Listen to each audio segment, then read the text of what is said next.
गगन तक ढूंढूं रे, धरती से गगन तक ढूंढूं रे, मेरी सिया गई तो कहाँ गई।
किसी ने देखा हो तो हमें पता बता दे।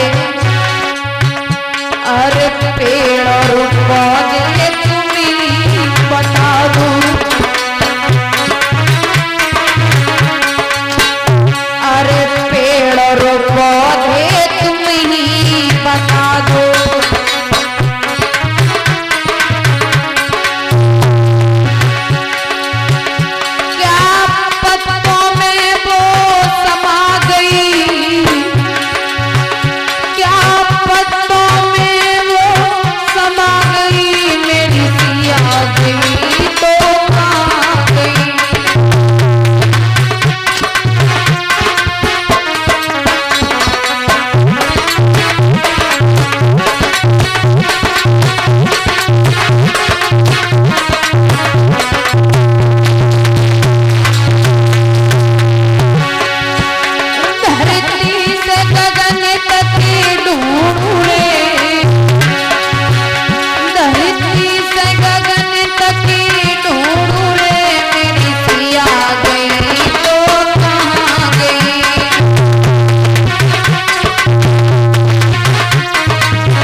यमुना तुम्हें बता दो,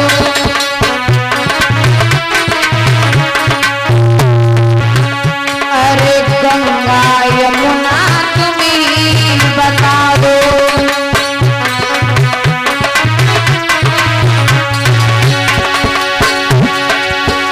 क्या लहरों में वो समा गई, क्या लहरों में वो समा गई, मेरी सिया गई तो कहाँ गई।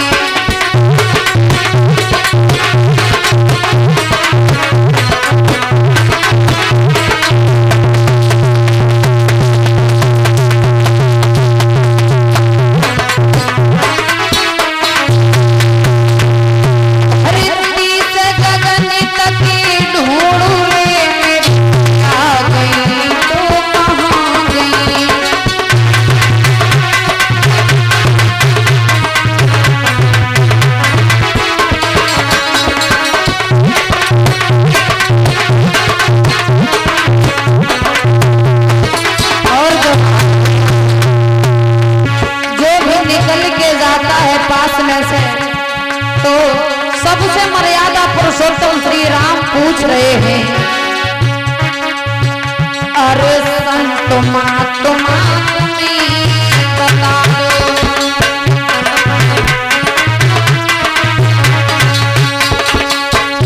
अरे संत महात्मा तुम्हें बता दो।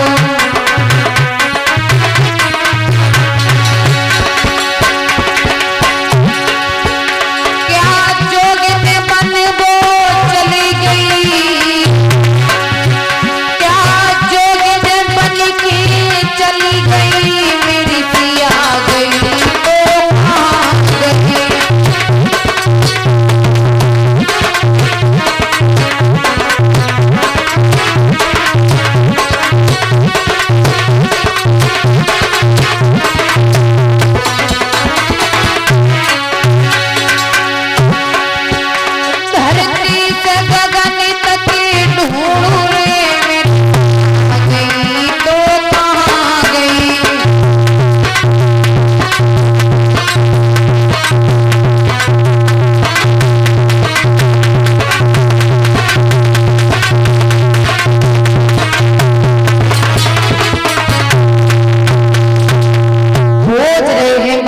मर्यादा पुरुषोत्तम श्री राम अपनी अर्धांगिनी सीता को और खोजते हुए जा रहे हैं। मैया सती ने एक भी बात नहीं मानी, जवाब दिया ऐसे नहीं मानेंगे, जब तक हम परीक्षा नहीं ले लेंगे तब तक हमें यकीन नहीं होगा। भोले बाबा कहने लगे हैं अगर ऐसी बात है तो जाओ, जैसे चाहो वैसे हमारे प्रभु की परीक्षा ले सकती हो, अगर तुम्हें हमारी बात का यकीन नहीं है तो जाओ सती। और भोले बाबा एक वृक्ष के नीचे बैठ गए, सती से कहा है जाओ हमारे प्रभु की आज तुम परीक्षा लेकर के आओ।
जैसे चाहो वैसे हमारे प्रभु की परीक्षा लेकर के आओ, हम तुमसे कुछ नहीं कहेंगे।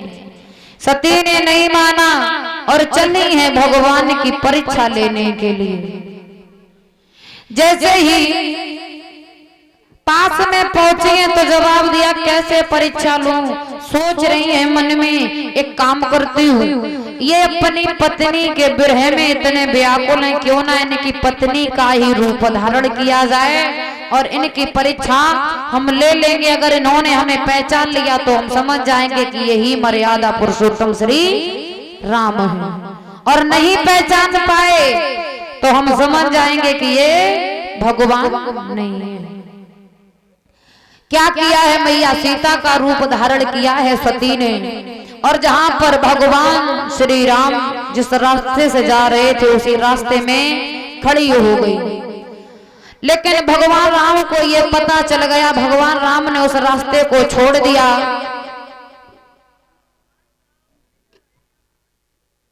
और दूसरे रास्ते को पकड़ लिया है।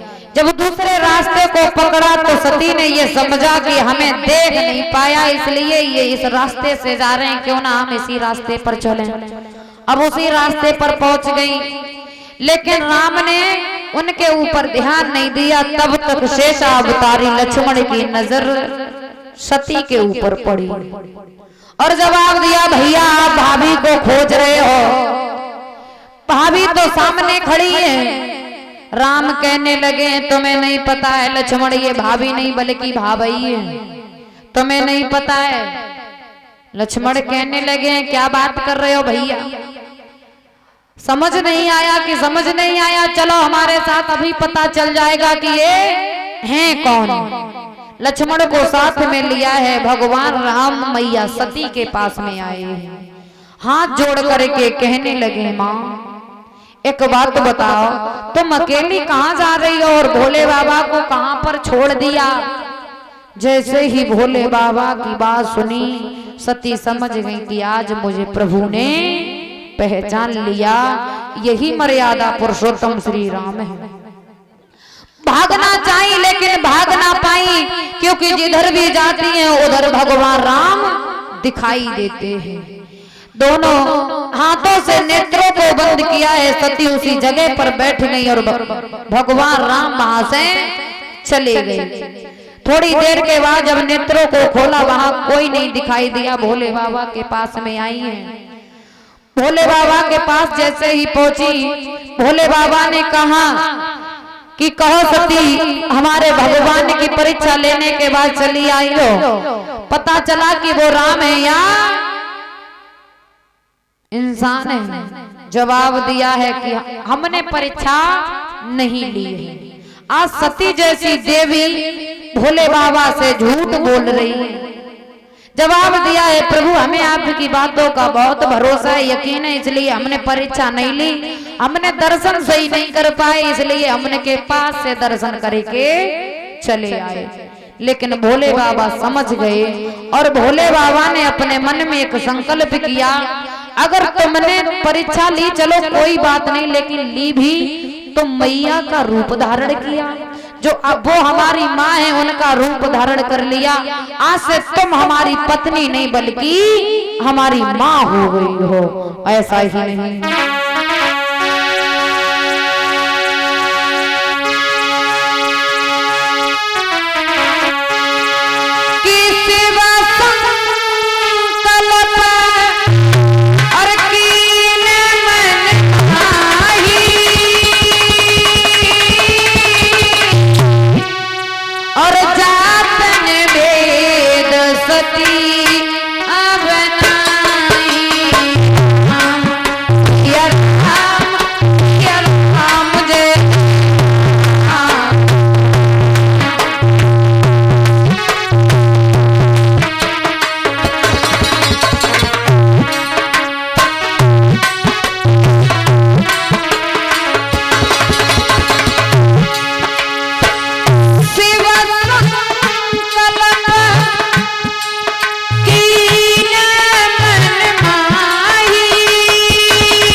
भोले बाबा ने मन में संकल्प किया है कि अब विश्वास के लायक सती नहीं रही है, क्योंकि आज सती हमसे साच बोल देती तो क्या हो जाता।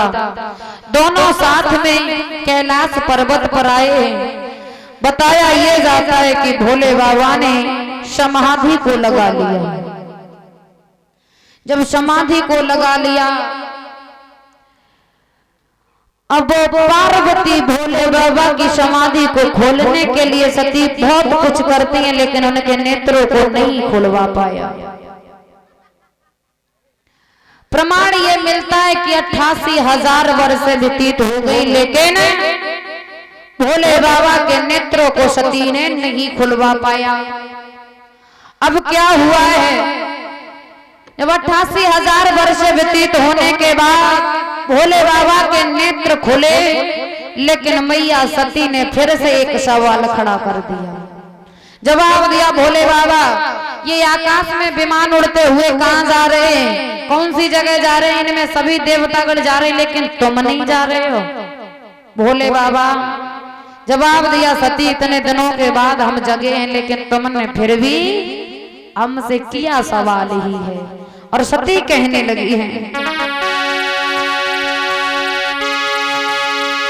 कि फर फर उड़ता विमान की ऊपर जावे,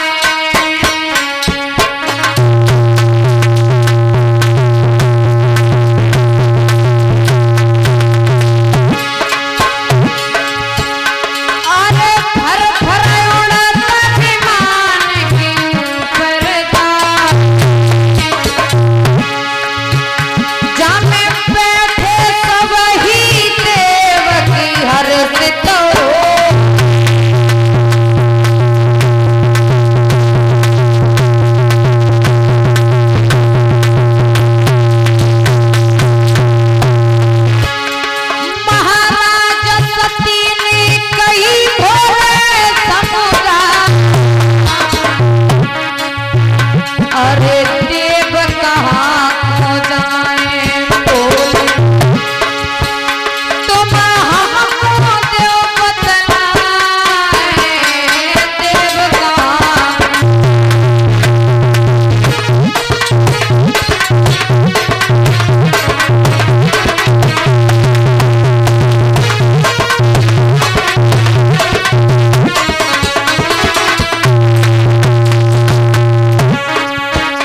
लगे, सुनो सती ये विमान जा रहे हैं तुम्हारे पिता तक्ष प्रजापति ने यज्ञ का अनुष्ठान किया है, सभी देवताओं को बुलाया है, लेकिन हमें नहीं बुलाया है, इसलिए हम नहीं जा रहे हैं। जैसे ही भोले बाबा ने ये कहा कि पिताजी ने यज्ञ का अनुष्ठान रखा है और हमें नहीं बुलाया, सती कहने लगी है कि हमें ऐसा लगता है भोले बाबा कि पिताजी हमें निमंत्रण देना भूल गए। भोले बाबा कहने लगे अरे तुम्हें नहीं पता है, निमंत्रण देना नहीं बल्कि हमारा एक बार झगड़ा हो गया है तुम्हारे पिता से, इसलिए उन्होंने हमें छोड़ दिया। सती कहने लगी है सुनो भोले बाबा, बहुत दिन हो गए हैं मैं अपने पीहर नहीं गई हूँ और मैं ये चाहती हूँ कि मैं भी यज्ञ के अनुष्ठान में शामिल हो जाऊं। भोले बाबा समझा रहे हैं सती बिना बुलाए ना जाया करो, और बिना बुलाए जाओगी तो सम्मान नहीं पाओगी। जब ये बात कही तो सती ने जिद ठान ली है, जवाब दिया जाएंगे तो जरूर जाएंगे। भोले बाबा रोक रहे हैं,